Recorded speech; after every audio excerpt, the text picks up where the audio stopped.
Tu ne le sais pas encore, mais tu es déjà mort. Chers amis, bonjour. L'année dernière, best-of jeux vidéo. Cette année, best-of animé, animation. Nous vous avions demandé les sujets sur lesquels vous voudriez que nous nous penchassions. Nous nous sommes penchassés et on s'est rendu compte surtout que ça allait être très long parce qu'il y avait énormément de demandes. Pour certaines œuvres d'ailleurs, je ne m'en souvenais pas. Donc merci pour le rafraîchissement de mémoire. Donc nécessairement, ce best-of va se faire en plusieurs parties. Aujourd'hui, c'est la première. Laisse-moi me présenter. Je suis pris prisonnier. Un vrai héros de classe S. Je me suis évadé pour te sauver. Tu es bien le charmant Sonic, prisonnier numéro 4488. Pourquoi as-tu l'air si surpris? J'ai une liste de mes petits préférés, ça paraît évident. Y a plus le choix. Je vais devoir me transformer. Prépare-toi. Transformation! Oh. Prisonnier! Angélique Style! Je suis l'élite de la maison de l'évolution. Je m'appelle Cyborgoria. Tes attaques n'ont aucun effet sur moi. Oh, c'est d'accord, je vais parler. Ne me faites pas de mal, j'ai une femme et des enfants. Oui. Déjà, le menton de ce garçon est fascinant. Je vous parle pas du rimel. Je suis toujours très surpris quand je vois certains DA, directeurs artistiques, qui me choisissent sur des personnages comme ça, parfaitement atypiques. J'ai pas grand chose à dire sur Prisonnier, sinon que c'est un personnage qui me fait rire, dans lequel forcément je m'amuse beaucoup nécessairement, et j'aime beaucoup sa caractérisation de ce jeune homme qui se sent obligé de se mettre tout nu pour avoir tous ses pouvoirs. Pas difficile, on dirait moi chez moi. Déjà, et puis Cyborgoria, comment vous dire que la distribution physique, il y a un moment, ça suffit, quoi. Pourquoi? Parce qu'il y a des poils, c'est ça. C'est quoi cette stigmatisation? Je vais y arriver. C'est difficile pour tout le monde. One Punch Man, c'est une réussite. Ça fait partie des animés de ces dernières années où je me suis senti le mieux, d'autant que c'est moi qui avais été aussi choisi pour faire la voix de la pub en duo avec Orelsan, et vous donnez la réplique, mais on n'a pas enregistré le même jour, et c'était très rigolo quand j'enregistrais ma partie pour dire One Punch Man, un héros, machin, blablabla. Et quand on regarde le montage final, donc avec la voix d'Orelsan qui avait été enregistrée avant moi, on entendait ce sont mes aventures, machin, mais il y a un mec avec une super grosse voix qui va en parler mieux que moi. Et à ce moment-là, c'était moi qui enquillais derrière. Restez assis. Un mec avec une très grosse voix va parler de moi. Dans un monde sans cesse menacé, le plus puissant des super-héros trouve ça relou, en fait. Tu peux me dire pourquoi t'as fait ça?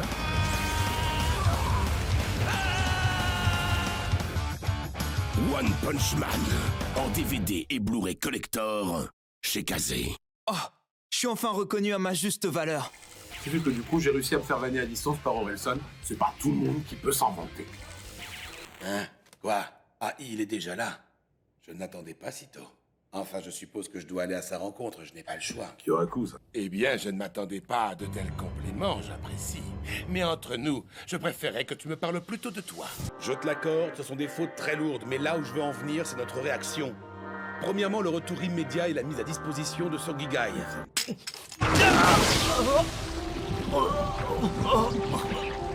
Allez-y, énervez-vous. Mes petites provocations n'ont pas d'autre but que de vous mettre en colère. Oh, ma chérie, je ne sais pas si c'est la puberté, mais nos filles sont très froides avec moi. Qu'est-ce que je peux faire? On va commencer par nous débarrasser de ce poster ridicule. La pression spirituelle qui émane de moi sans que j'en ai conscience est autrement plus dévastatrice. Elle est sans limite.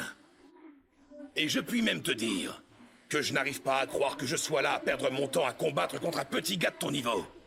Même en considérant ça comme un entraînement, ça n'a rien d'excitant. Maintenant, c'est à moi de porter une attaque. À tout prendre, cela va me permettre de me dérouiller un peu et de lui faire prendre l'air. Je compte sur toi, Amérante.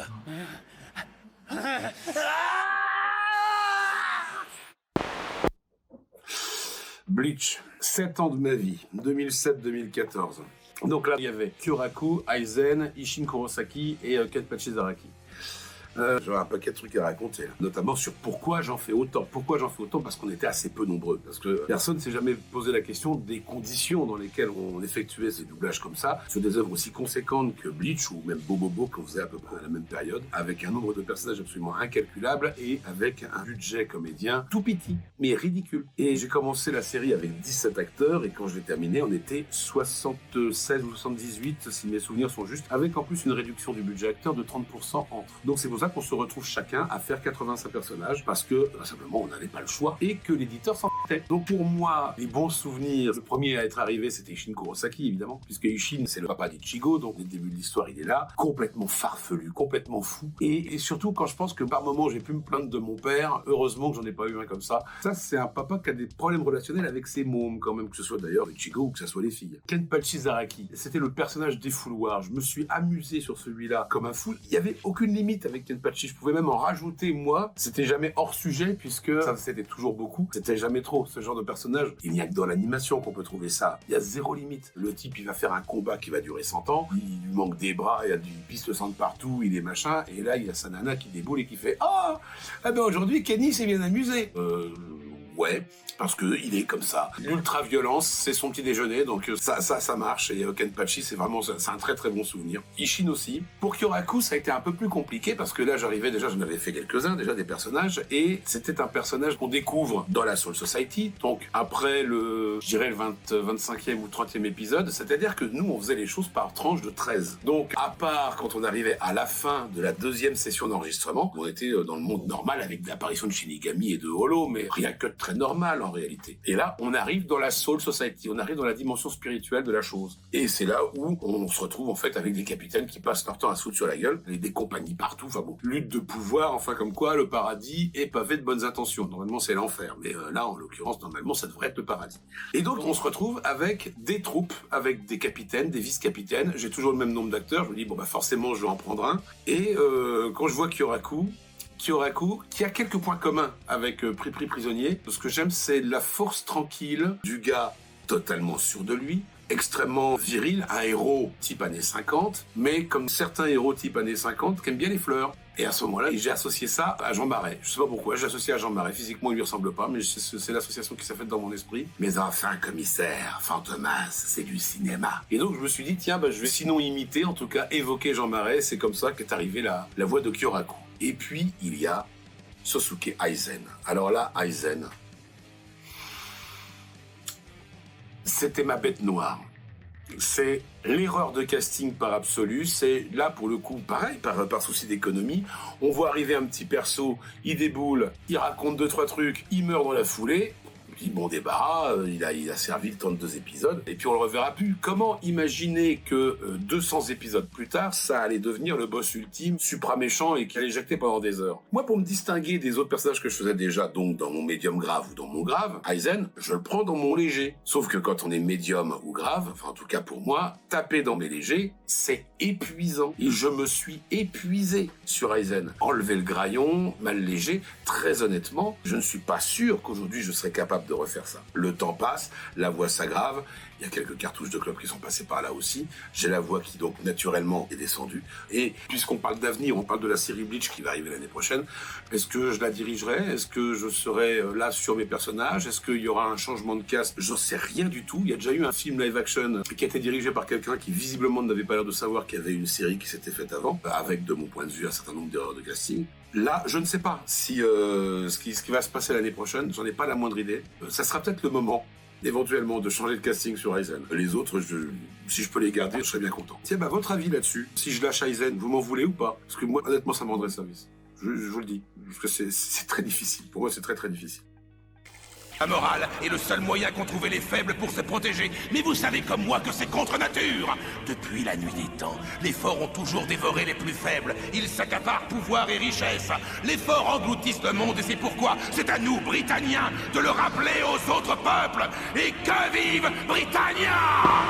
Charles V. Britannia, dans Code Geass. Ça a quand même une autre tronche qu'un discours sur des gaufres. Charles V. Britannia, vraisemblablement l'un des pires salopards que j'ai eu à doubler jusqu'à aujourd'hui. Il faut bien comprendre cette phrase. Je me suis déjà vu cité sur Twitter, mais mal cité. C'est pas parce que je considère que c'est un des pires salopards de l'histoire de l'animation que j'ai détesté le faire. C'est pas parce que le personnage est détestable que moi j'ai détesté le doubler. Au contraire, moi je commence à avoir a priori une carrière de salopard qui s'installe depuis une vingtaine d'années. J'ai pas du tout envie de lâcher le morceau parce que les méchants sont les personnages qui m'intéressent le plus. Mais je sais pas si c'est parce que je suis papa ou quoi, la relation qu'il a avec le louche et la façon qu'il a de le maltraiter, ni plus ni moins, j'ai beaucoup de mal à admettre la violence faite aux enfants, surtout aux siens. C'est pour ça que je déteste Charles V. Britannia, mais en revanche, j'adore dire des saletés dans sa bouche. Il est charismatique, il est imposant, il est, disons-le, parfaitement soutrélien. Non, alors là, pour le coup, Charles V. Britannia, à la vie, à la mort. Oh, vous me l'avez beaucoup demandé, le suivant. Comment devient-on le symbole de la paix? Quel est le secret? Il semblerait que le petit nouveau cherche à me faire réagir. Je vais être bref. Pas besoin de mots. Il suffit de me regarder. Maintenant, peux-tu me dire qui tu es? Je m'appelle Izuku Midoriya du lycée Yue. T'es pas entendu? Je m'appelle Izuku Midoriya. Tu pourrais me dire qui tu es? C'est toi, Toshinori? Non, pas du tout. Maintenant, peux-tu me dire qui tu es? C'est pas vrai. Ça recommence. Tu me fatigues! Vous tenez à ce qu'on se batte?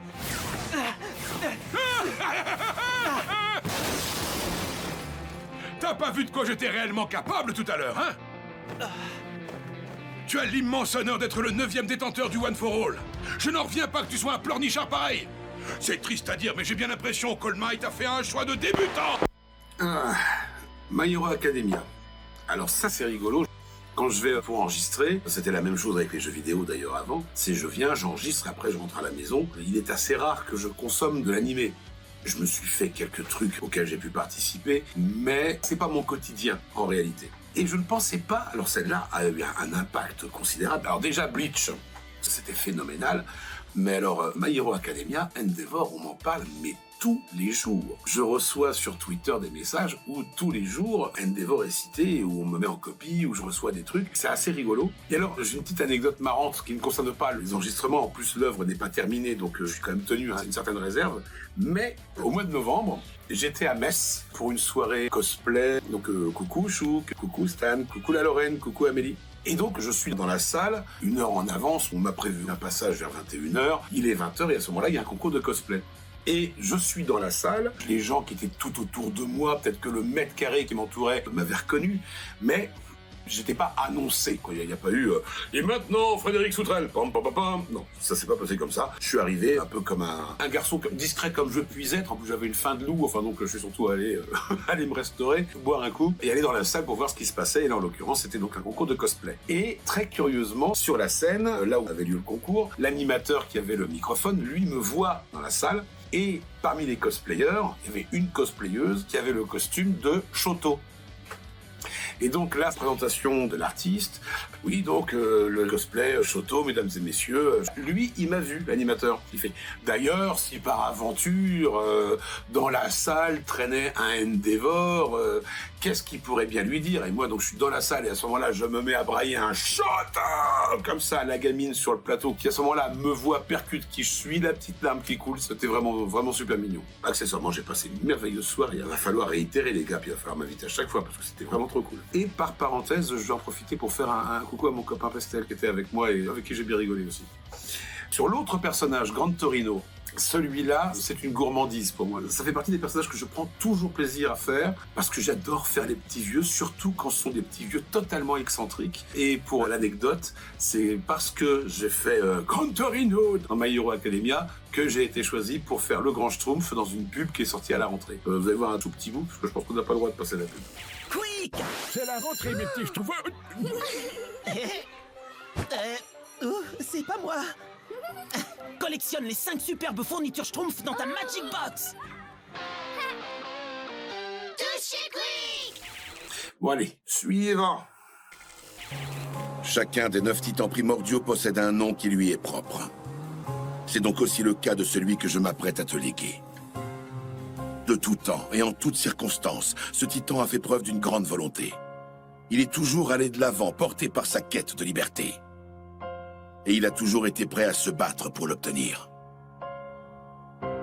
Voici son nom. Alors, à l'attaque des Titans, si vous l'avez regardé, si vous connaissez ma voix, vous avez peut-être remarqué que dans la première saison, je ne fais que 3 bricoles, 3 ambiances, mais je voulais en être. L'attaque des Titans, ça fait vraiment partie de ces œuvres dont je suis fier de faire partie du casting. Bon là, il y a le fond vert, il y a la bibliothèque derrière, mais l'attaque des Titans est le seul manga que j'ai lu de ma vie. Je l'ai lu avant de travailler sur le doublage. Donc quel que soit le rôle qu'on allait me donner dedans, j'étais fier. J'en ai fait plusieurs. En gros, je change de personnage à chaque saison à partir de la deuxième. Et plus le temps passe, plus l'intrigue est complexe, plus je trouve que l'œuvre est profonde, judicieuse et peut-être annonciatrice de quelque chose parce que l'histoire est un éternel recommencement. Et que là, on est en train de vivre des heures un peu curieuses qui ne sont pas sans rappeler certaines autres époques. Et ça serait bien qu'on se souvienne. C'est bien de connaître l'histoire pour appréhender le futur. Ah oui, et pourquoi? Si tu me laisses la vie sauve, je ferai plus de mal. Tu as ma parole. Ah.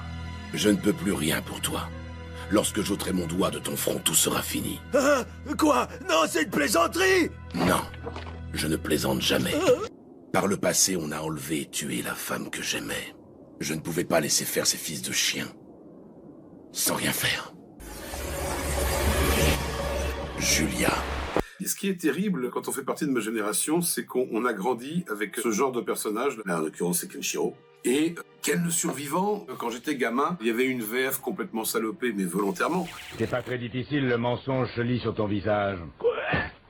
Regarde-toi bien en face, tu comprendras ce que je veux dire. Je vois rien du tout sur mon visage, je suis moche, quoi, c'est tout. Pour essayer d'édulcorer la violence des images, ce qui fait que j'ai découvert des choses dans cette version rigoureusement non censurée. Je ne fais aucun reproche, évidemment, à l'équipe artistique des années 80, qui a dû essayer de rattraper une énorme bourde de TF1. Et pendant ce temps-là, je sais pas si vous entendez l'héritier. En tout cas, moi, je l'entends. Quand je suis arrivé sur Ken, déjà, j'étais extrêmement surpris d'avoir été choisi. Je mesurais pas, ça remonte à 2007, cette histoire. Ce dont je me souviens, en revanche, c'est quand j'ai vu arriver pour la première fois la phrase « Tu ne sais pas encore ». Mais tu es déjà mort. Ça fait partie de ces phrases totalement emblématiques où on se dit, oh la vache, là, je suis en train de mettre des chaussures qui sont peut-être un peu grandes pour moi. Je crois que j'ai déjà dit cette phrase, c'était par rapport à May the Force be with you dans The Old Republic. Par moment, quand on entre dans un mythe, et là, c'est vraiment l'impression que j'avais, c'était qu'il y avait une rencontre avec quelqu'un, je vais pas dire qu'il m'était destiné, mais que je connaissais de l'enfance, en tout cas de ma jeunesse, et j'ai eu d'autres choses comme ça d'ailleurs depuis, notamment avec les Mystérieuses Cités d'Or, où j'ai repris un rôle d'un personnage que je regardais étant gamin, et j'adorais cette émission. Mais ça sera peut-être l'objet d'un autre best-of, qu'on en parle des Cités d'Or aussi. Si même le meilleur médecin mage de Clover n'a pas réussi à le rafistoler, je vois pas qui en serait capable. On va pouvoir manger comme des rois et surtout boire comme des trous. Yami, capitaine du taureau noir. Quand je te demande de m'emmener quelque part, tu le fais, point barre. Black Clover, c'est complètement fou cette série. Et alors le personnage de Yami, je disais que Gran Torino était une gourmandise, Yami c'est une récréation parce que Yami, c'est la première fois que j'ai le droit de dire des gros mots au kilomètre. Où là, il y a zéro censure dans Black Clover. J'ai envie de dire, profitez-en, c'est assez rare. Parce que non seulement les éditeurs français, par moments, vous avez vraiment l'impression que des bâtons dans les roues, quoi, simplement. Mais en plus, ils ont tellement la crainte de la... J'allais dire, la diff télé est tellement soumise à un certain nombre de restrictions que pour ne pas heurter les paramètres de machin, de trucs, là où vous allez avoir un bordel de merde, tout d'un coup vous allez avoir un flux de sapristi. Bon bah quand c'est Yami, c'est bordel de merde, il n'y a pas à tortiller.